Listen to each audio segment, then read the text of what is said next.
Fertiliser ખાતર બિલકુલ નથી, અત્યાર સુધી નથી. ખેડૂતોની માન્યતા કેવી હોય છે કે આપણે જેટલું ફર્ટિલાઇઝર વધારે નાખીએ ને એટલું ઉત્પાદન બી વધારે આવે અને ક્વોલિટી બી વધારે આવે અને સારી આવે અને એનો બજારમાં ભાવ પણ આપણને સારો મળે.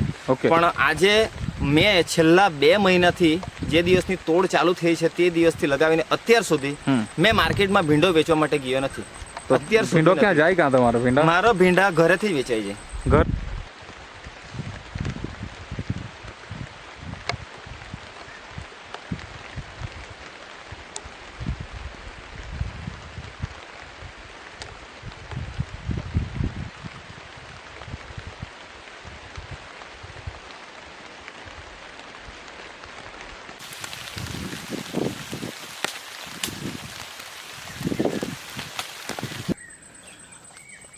ખેડૂત મિત્રો, આજે આપણે એક એવા ખેડૂત મિત્રને મળવા માટે જઈ રહ્યા છે કે જે લોકો આમ તો વર્ષોથી ખેતી કરે છે.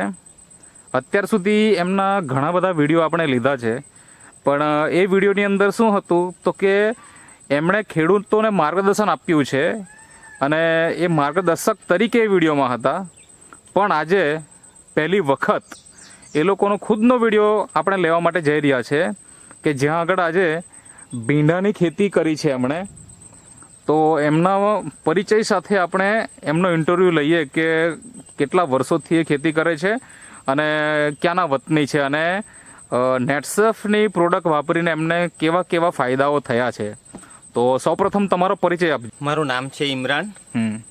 મારું રહેવાનું છે કાંગોઈ, ચીખલી તાલુકો અને નવસારી જિલ્લો. હા, એમ તો પહેલાં મેં કેવું હતું કે બીજા ખેડૂતોને મતલબ પ્રોડક્ટ પ્રમોટ કરતો હતો કે તમે બાયોફિટ રેન્જની પ્રોડક્ટ વાપરો તો એનું સારામાં સારું રિઝલ્ટ આવશે. પહેલા તમે વાપરેલી? પહેલા મેં વાપરેલી.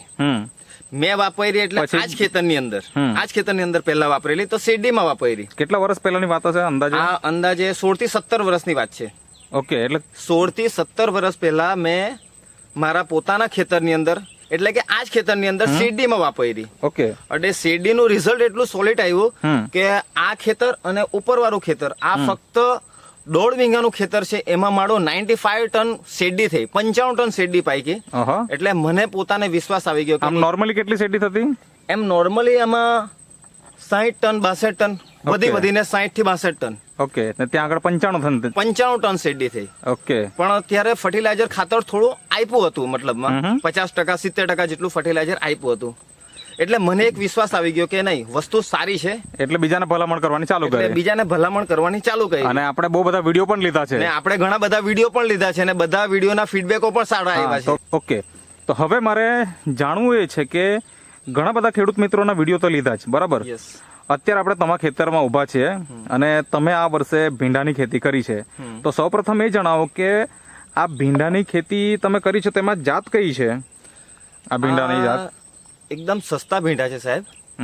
આ બાજુનો સસ્તા મતલબ આ 005 યુએસ એગ્રીસીડ વાળાની આ કંપની છે અને એમાં અડધું બિયારણ જે ખરું ને એ અડધું બિયારણ યુએસ એગ્રીસીડ વાળાનું છે. પણ પેલી બાજુનું જે બિયારણ ખરું ને તે તો 1200 રૂપિયાનું કિલો વાળું બિયારણ છે, એટલે લો કેટેગરીનું બિયારણ છે. પણ આજે ઉત્પાદનમાં તેમાં કોઈ ફરક પડતો 1200 રૂપિયા? 1200 રૂપિયા કિલો.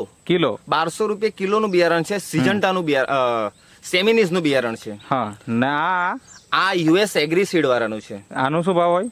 આ 3200 થી 3400 રૂપિયા છે ને પેલું 1200 રૂપિયા કિલો વાળું છે. ઓકે, ઉત્પાદનમાં કોઈ ફરક પડ્યો નથી, જેટલું ઉત્પાદન આનું આવે છે. મતલબ બે જાત છે. ખેડૂતોની માન્યતા કેવી હોય છે સાહેબ કે સારું બિયારણ લેવો, ઊંચા ભાવનું બિયારણ લેવો તો એમાં ઉત્પાદન વધારે આવે. પણ તમે પ્રયોગ કર્યો? મેં એક પ્રયોગ કરી જોયો કે એક સાઈડે 3400 રૂપિયા વાળું લેવો અને એક સાઈડે 1200 રૂપિયા વાળું લેવો. પણ પ્રોડક્ટ વાપરવાની બધી આપણી બાયોફિટ રેન્જની, ત્યારે પ્રોડક્ટમાં કેવા ચેન્જીસ આવે. પણ મને પોતાને અખતરો કર્યો તો એટલી 100% ખાતરી થઈ ગઈ કે આમાં બિયારણનું કોઈક મહત્વ નથી, મહત્વ છે આમાં ટ્રીટમેન્ટનું. કઈ રીતના ટ્રીટમેન્ટ તમે કરો છો? ટ્રીટમેન્ટ કરી છે એનું મહત્વ છે. ઓકે, તો આ ખેતરની અંદર કઈ કઈ ખેતી થઈ હશે અત્યાર સુધીમાં? દર વર્ષે જ કરો ખેતી? ને આમાં ભીંડા તો મેં આ લગભગ 4-5 વર્ષ પછી કર્યા છે. ઓકે, એટલે ટ્રાયલ પૂરતા, મતલબ એના પહેલા કઈ ખેતી કરતા? એના પહેલા કરતો હતો શેરડીની ખેતી. બરાબર. ઓકે, હવે મારે એ જાણવું છે કે આ ભીંડા અત્યારે હાલમાં આમ જોવા જઈએ તો આ હાઈટના હિસાબે જોઈએ તો લગભગ અમુક ભીંડા તો 6 ફૂટના આસપાસ પણ થઈ ગયા છે, બરાબર ને? 5 ફૂટથી વધારે છે ભીંડાની હાઈટ, અને અમુક તો 6 ફૂટ સુધી થઈ ગયા છે. તો મારે એ જાણવું છે કે અત્યારે હાલમાં એ કેટલા મહિનાના થયા? આ લગભગ એપ્રિલમાં વાવેતર થયેલું. હા. અને જૂનની 1 તારીખે ચાલુ થઈ ગયેલા. એટલે જૂન જુલાઈ 2 મહિના તો કમ્પ્લીટ તોડાયા છે. ઓકે. 2 મહિના કમ્પ્લીટ તોડાને અત્યારે કન્ડિશન જોઈને એવું લાગે છે કે આ ભીંડા ઓછામાં ઓછા 6 મહિના ચાલશે. 6 મહિના હજી ચાલશે? 6 મહિના ચાલશે. એટલે ટોટલ 8-8.5 મહિના ખરા? 8-8 મહિના કમ્પ્લીટ. પણ આની અંદર ફર્ટિલાઇઝર ખાતર પણ નથી અને પેસ્ટિસાઇડ દવા પણ નથી. તો તમે શરૂઆતથી ટ્રીટમેન્ટ કેવી રીતના આપી, થોડીક માહિતી આપો. શરૂઆતથી જ્યારે બિલ આવ્યો ને ત્યારે આપણા જે આ સ્ટીમબ્રિજ જે ખરું ને, આ સ્ટીમબ્રિજ ની અંદર બોડીને મતલબ ભીંડાનું વાવેતર કર્યું. ઓકે. અને પછી પાણી મૂકી દીધું. ઓકે. પાણી સાથે મેં NPK આપવાનું હતું એ આપી દીધું. એટલે સ્ટેપ બાય સ્ટેપ નેટસપ કંપનીની પ્રોડક્ટ જે પ્રોસેસ છે એના હિસાબે તમે આગળ મતલબ રેગ્યુલર ચાલુ કરી. બરાબર. તો ડ્રિન્ચિંગ કેટલા દિવસના અંતરે કરો? મેં જ્યારે પાણી મૂકતો હતો ને તો એક પાણી છોડી દેતો હતો ને એક પાણીમાં ડ્રિન્ચિંગ આપતો હતો. ક્યારે સાહેબ ત્યારે પાણી કેટલા દિવસ અંતરે આપો? ઉનાળામાં તો 8 દિવસે પાણી જોઈએ જ, કારણ કે પોણાવાળી જમીન છે, લો કેટેગરીની જમીન છે, એટલે 8 દિવસે પાણી મૂકવા જ પડે. તો મેં એવું કરતો હતો કે NPK અને આપણું સેજ છે, બાયો છે, એ બધું એક પાણી છોડીને એક પાણીમાં આપતો હતો. એક પાણી છોડીને એક પાણી આપતો હતો. આમાં બીજું કોઈ પણ જાતનું વસ્તુનો ઉપયોગ નથી કરવામાં આવ્યો? બીજું કોઈ આમાં ફર્ટિલાઇઝર ખાતર બિલકુલ નથી, અત્યાર સુધી નથી. ખેડૂતોની માન્યતા કેવી હોય છે કે આપણે જેટલું ફર્ટિલાઇઝર વધારે નાખીએ ને એટલું ઉત્પાદન બી વધારે આવે અને ક્વોલિટી બી વધારે આવે અને સારી આવે, અને એનો બજારમાં ભાવ પણ આપણને સારો મળે. પણ આજે મેં છેલ્લા 2 મહિનાથી જે દિવસની તોડ ચાલુ થઈ છે તે દિવસથી લગાવીને અત્યાર સુધી મેં માર્કેટમાં ભીંડો વેચવા માટે ગયો નથી. અત્યાર સુધી ભીંડો ક્યાં જાય? ક્યાં તમારો ભીંડા? મારો ભીંડા ઘરેથી જ વેચાઈ જાય. ઘરથી જ? એટલે મતલબ કોણ લેવા આવે? બધા હટવાડા વાળા બધા મારી પાસેથી ઓર્ડર પ્રમાણે લઈ જાય. એટલે જે આપણા ગામડામાં હાટ બજાર ભરાય અને ત્યાં જે શાકભાજી વેચતા હોય એ બધા જ વેપારીઓ તમારે ત્યાંથી સીધા જ લઈ જાય. બરાબર છે. એ દુકાનદાર બધા મતલબ તમારે ત્યાંથી જ લઈ જાય સીધા? હા. એ લોકોને મેં પૂછ્યું કે તમને મારો જ ભીંડા, મારા ખેતરના જ ભીંડા કેમ? માર્કેટમાં બી બહુ બધા ભીંડા આવે છે, ત્યાંથી તમે કેમ નથી લેતા? તો એ લોકોએ મને એમ કીધું કે માર્કેટના ભીંડા અમે આજે લાવ્યા ને તો અમારે સાંજે એને વેચવા જ પડે. માર્કેટના ભીંડા સાંજે વેચવા જ પડે, ને નહીં વેચાવે ને તો એ બીજે દિવસે એકદમ કરમાઈ જાય એમ. ત્યારે તમારે ત્યાંથી ભીંડા લઈ જાય ને અમારા આજના બચી ગયેલા ભીંડા અમે બીજા દિવસે વેચીએ ને તો પણ અમને ભાવ તેનો તે જ મળી રહે. લાંબા સમય સુધી ક્વોલિટી મેન્ટેન રહે લાંબા સમય સુધી. તો એ જણાવો કે અત્યારે હાલમાં ભીંડાનું ઉત્પાદન કેટલું નીકળી રહ્યું છે? અત્યારે 5 થી 6 મણ આવે છે.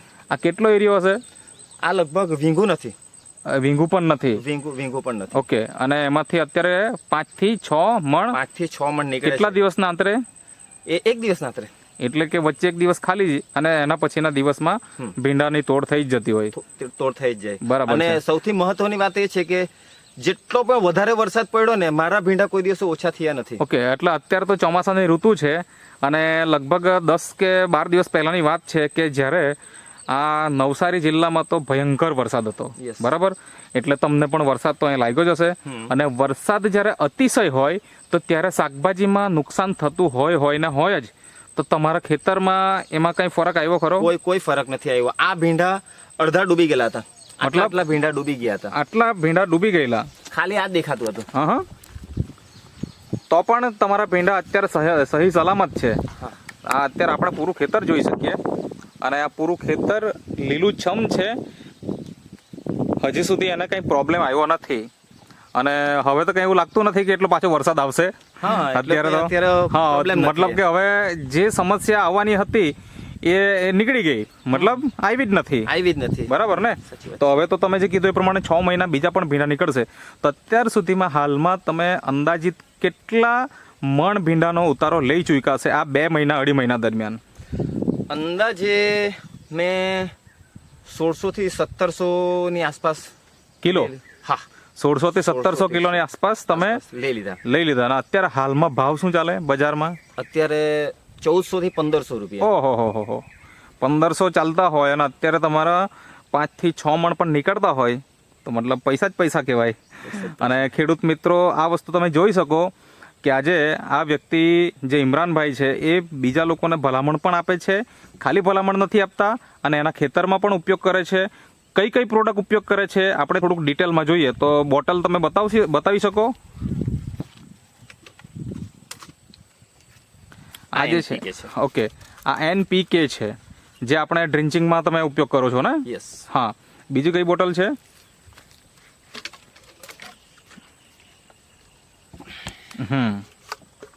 આ સેજ છે, સેજ છે, બાયો 99 છે અને સ્ટીમરીચ છે.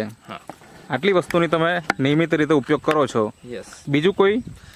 બીજું આમાં મેં ફર્ટિલાઇઝર ખાતર આપ્યું નથી કે કેમિકલ કોઈ દવા નથી આપી. ઇવન કે મેં ઈયળ માટે અને મછલી માટે પણ દવા નથી આપી. મેં પોતે દવા બનાવી છે. એવું છે? મેં ઘરે દવા બનાવી છે. તો હવે ઘણા બધા ખેડૂત મિત્રો આ તમારો વિડીયો જોશે અને એમને પણ ઈચ્છા થાય, યા તો ભીંડાની ખેતી ઓલરેડી કરતા હશે, તો એવા ખેડૂત લોકો તમારા માર્ગદર્શન હેઠળ ખેતી કરવા માંગતા હોય અને કરી શકે, એના માટે તમારો કોન્ટેક્ટ નંબર આપો. મારો મોબાઈલ નંબર છે 816088 5102. 5102. હવે તમે કોઈને માર્ગદર્શન આપ્યું હોય હાલમાં, કારણ કે વિડીયો તો આપણે ઘણા બધા લીધા છે, પણ અત્યારે હાલમાં એ લોકો પણ ભીંડાની ખેતી કરતા હોય અને એમનો હજી વિડીયો લેવાનો બાકી છે, આપણે લીધો જ નથી કોઈ પણ કારણોસર, તો એવા વ્યક્તિઓ ક્યાં ક્યાં છે ખરા અત્યારે અને હાલમાં કેટલું ઉત્પાદન લઈ રહ્યા છે? મારો એક અત્યારે ખેડૂત છે, એ માંડવી એરિયામાં છે. હા, બારડોલીની અંદર સારામાં સારા એગ્રોવાળા એના ખેતર પર આવીને ટ્રીટમેન્ટ કરી ગયા. છેલ્લે એ ભાઈ ફેલ થઈ ગયો ઉત્પાદનની દ્રષ્ટિએ. ઓકે, કેટલું ખેતર હશે એમનું? એમનું છે 5 વીઘા. ઓહો, 5 વીઘા ભીંડા બનાવ્યા છે. અને એ એગ્રોવાળા થાકી ગયા. છેલ્લો નંબર મારો હતો અને મને કોલ કરીને એ લોકોએ બોલાવ્યો કે ઇમરાનભાઈ તમે આવો અને અમારે ભીંડામાં તમે ટ્રીટમેન્ટ કરો. ઓકે, એમને તમારો કોન્ટેક્ટ કઈ રીતે મળ્યો? એમને ગયા આગલા વર્ષે મેં રીંગણામાં વસ્તુ આપેલી હતી. ઓકે, એટલે એના આધારે એમણે તમને કોન્ટેક્ટ કર્યો. હા, પણ જે અત્યારે ખેતી બનાવી છે ને ભીંડાની, એ યંગ જનરેશને બનાવી છે. ઓકે, અમને મેં પ્રોડક્ટ આપેલી હતી, વડીલને પ્રોડક્ટ આપેલી હતી. ઓકે, એટલે રિઝલ્ટ હતું વડીલ પાસે અને યંગ જનરેશન કોઈ દિવસે વડીલની વાતને એક્સેપ્ટ નહીં કરે. છેલ્લે થાકી ગયા ત્યારે વડીલે કીધું છોકરાઓને કે તમે ઇમરાનભાઈને બોલાવો અને તેની ટ્રીટમેન્ટ કરો. એટલે મને કોલ કર્યો, મને બોલાવવામાં આવ્યો. તેદારથી લગાવીને અત્યાર સુધી મારી ટ્રીટમેન્ટ ચાલે છે. તો અત્યારે એ લોકોનું ઉત્પાદન 5 વીઘામાં 1.5 થી 1.5 ટન આવે છે. ઓહો. એ ભાઈનો પરમ દિવસે મારી ઉપર કોલ હતો અને મને કહ્યું કે ઇમરાનભાઈ પાછી 8 દિવસમાં તમારે પ્રોડક્ટ આપી જવાની. અહીંયા સુધી મને કહી દીધું કે તમારે કોલ બી નહીં કરવાનો, 15 દિવસમાં તમારે પ્રોડક્ટ લઈને આવી જવાનું. મતલબ કહેવાનો ભાવાર્થ એ છે કે તમે જે ખેડૂતોને માહિતી આપી છે એને પ્રોપર ગાઈડન્સ સાથે તમે એને ખેતી કરાવી છે અને એનાથી એને ઉત્પાદનમાં ઘણો બધો ફાયદો થયો છે કે જે ખેતરમાં ઓલરેડી કંઈ ઉમ્મીદ નહોતી રહી એવા ખેતરો પણ તમે ડેવલપ કરી આપ્યા છે. તો ખેડૂત મિત્રો, આ ઇમરાનભાઈનો તમે કોન્ટેક્ટ કરો અને તમે પણ એમણે જે અત્યારે ઉત્પાદન લઈ રહ્યા છે કે એમના મારફતે જે ખેડૂતો ઉત્પાદન લઈ રહ્યા છે એવું ઉત્પાદન તમે પણ તમારા ખેતરમાં લો, એવી મારી તો તમને શુભેચ્છા છે. અને અહીંયા પણ આપણે સાહેબ જોઈ શકીએ છીએ કે વગર ફર્ટિલાઇઝરે અત્યારે ભીંડાના થળિયા તમે જોઈ શકો છો અને એની ફૂટ જુઓ. ઓકે, બતાવો. આ જુઓ. ઓકે, આ નીચેથી આપણે ફૂટ જોઈ શકીએ. બતાવવાને કેટલી ફૂટ નીકળી છે? 1 2 3 4 5 ફૂટ છે અને 5 ફૂટની ઉપર પણ પાછી ફૂટ છે. ફૂટના ઉપર ફૂટ પાછી? હા, ફૂટના ઉપર ફૂટ છે. કારણ કે આ નાના નાના કણિયા પણ આપણે જોઈ શકીએ છીએ. બરાબર છે. આ બધી ફૂટો છે. આ નવી પીળવણી પાછી અહીંયા ચાલુ થાય છે. આ બધી નવી ફૂટો છે. બરાબર. ફર્ટિલાઇઝર નથી તો છતાંય આજે આટલું સોલિડ રિઝલ્ટ છે. એક વખત ખેતરના અંદરમાં થોડું જઈને બતાવો ને. કેટલી હાઈટ થઈ ગઈ છે તમે જોઈ શકો. આ ઇમરાનભાઈ ઊભા છે. આ તમે ભીંડા જોઈ શકો.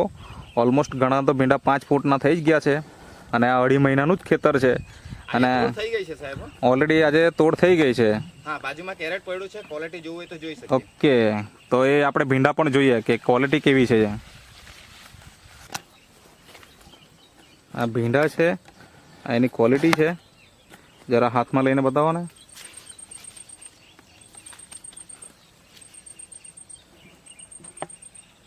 આ ભીંડાની ક્વોલિટી છે મતલબ આ કયા ગ્રેડના પીંડા કહેવાય?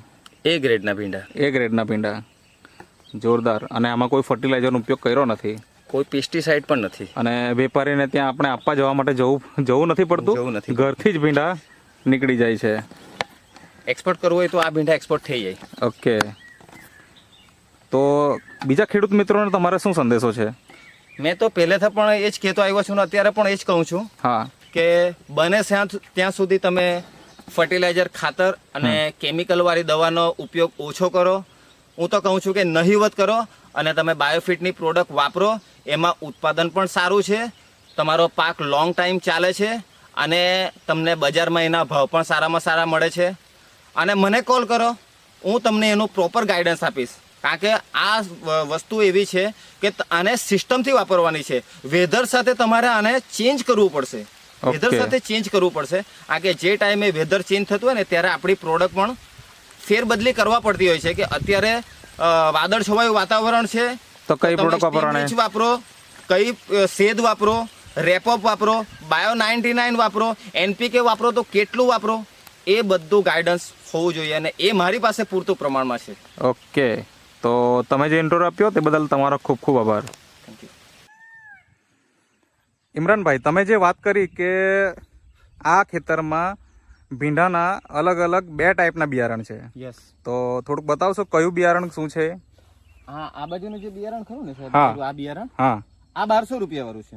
1200 રૂપિયાનું? 1200 રૂપિયા વાળું. ઓકે. અને આ બાજુનું જે પ્લોટ છે ને, હા, નંબર અહીંયાથી, હા, અહીંયાથી આ જે, હા, આ જે અહીંયાથી, હા, અહીંયાથી આ 1200 રૂપિયા વાળું છે. 1200 રૂપિયા વાળું છે. ઓકે. અને આ 3400 રૂપિયા, અને આ 3400 રૂપિયા વાળું છે ત્યાં સુધી? હા, ત્યાં સુધી. બરાબર છે. પણ આ બેવને જોઈને આપણને કઈ ફરક કઈ ખબર પડતો નહીં મળે એટલો? હા, કઈ ખબર નથી પડતું. કઈ ખબર નહીં પડે. મતલબ અહીંયા બી હાઈટ તો સારી છે, અહીંયા બી હાઈટ સારી છે, ઉત્પાદન અહીંયા પણ છે, અહીંયા પણ છે. તો જે એમનું કહેવાનું છે કે ભાઈ બાયોફિટનો જો પ્રોપર ઉપયોગ કરીએ તો ગમે તે બિયારણ હોય, ગમે તે બિયારણ હોય, ઉત્પાદન આવે. ઉત્પાદન આવે ને આવે. યસ. હવે ખેડૂતોની માન્યતા એવી છે કે મોંઘા ભાવનું બિયારણ લેવો તો વધારે ઉત્પાદન આવે. એ માન્યતા ખોટી છે. ઓકે.